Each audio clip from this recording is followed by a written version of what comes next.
Cameras rolled as a bomb squad robot inspected a car authorities believed could contain explosives.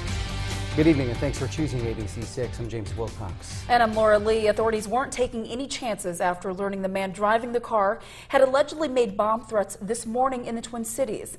That's where the entire situation began. We have learned the man was at the Minneapolis airport driving erratically and yelling something about a bomb. The man ended up driving to Apple Valley, where he was pulled over for the way he was driving. He then ended up in Rochester, where police responded to reports of a man naked masturbating in a car. The suspect fled, but was eventually stopped at the Crossroads Shopping Center. And that's where ABC 6 News reporter Megan Stewart spent the entire afternoon. She joins us now in studio with all that went down. Megan. It was a tense afternoon. Rochester police and firefighters, along with the St. Paul bomb squad, were all on the scene. For nearly 4 hours, no one knew what could happen. This was the scene at Crossroads Shopping Plaza on South Broadway Wednesday afternoon. The dog had indicated that there was something suspicious in the vehicle.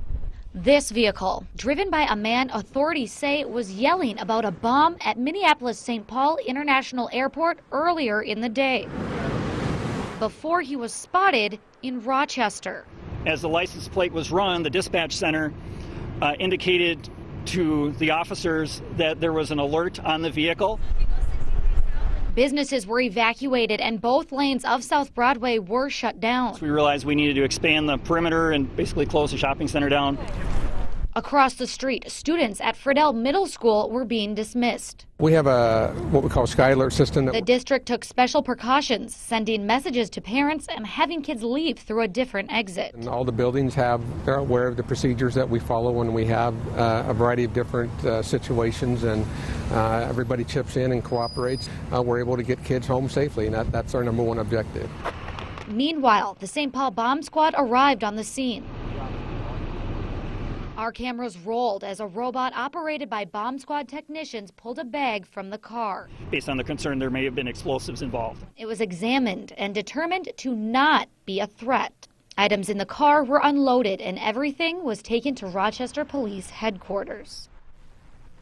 Now, with the quick actions of law enforcement and everyone's cooperation, no one was injured in the 4-hour ordeal. The suspect was taken to a hospital under police custody for a mental evaluation. Charges in Rochester and possibly elsewhere are pending. Thank you, Megan. This situation is fairly rare for the city of Rochester, but not unheard of. It has been a while, though, since a bomb squad was needed for an active threat like we had today. Local officials used a canine unit that specialized in sniffing out explosive materials. And when the canine indicated he found something, it didn't take long for the bomb squad to get into place. ABC 6 News anchor Betsy Singer is live in Studio B tonight, where we're talking about protocol and how the Rochester Chief of Police stayed with us throughout the entire situation, live on the air this afternoon. Hi guys, it was pretty incredible. I called Chief Roger Peterson before the bomb squad was actually in place, knowing that they were on their way. He came into the station and for about an hour and a half sat down as we all watched the events as they unfolded this afternoon. Now, from the time the St. Paul bomb squad arrived a little after 2 to the time they got the all clear right around 4 o'clock this afternoon, and even to the news conference afterward, Chief Peterson watched with the rest of us and explained the protocol of the entire situation. While we are all thankful that things ended the way they did, Chief Peterson said that they treat this as a worst-case scenario. They went into that thinking today, and all emergency departments were able to really collaborate in a way that each of them had trained for. And one of the variables in this is how far is safe, and of course that's all we can do is go by recommendations of the bomb squad and those kind of things, given the circumstance that we have, the description at the scene. And right now we're maintaining that perimeter. We will until they can verify that there's no threat there, or to remove that threat if that's necessary. Yeah. And at the time of it all, we agreed that this worst-case scenario ended as it did. We were happy about it. We should know more about the suspect, as Megan explained, in the days to come.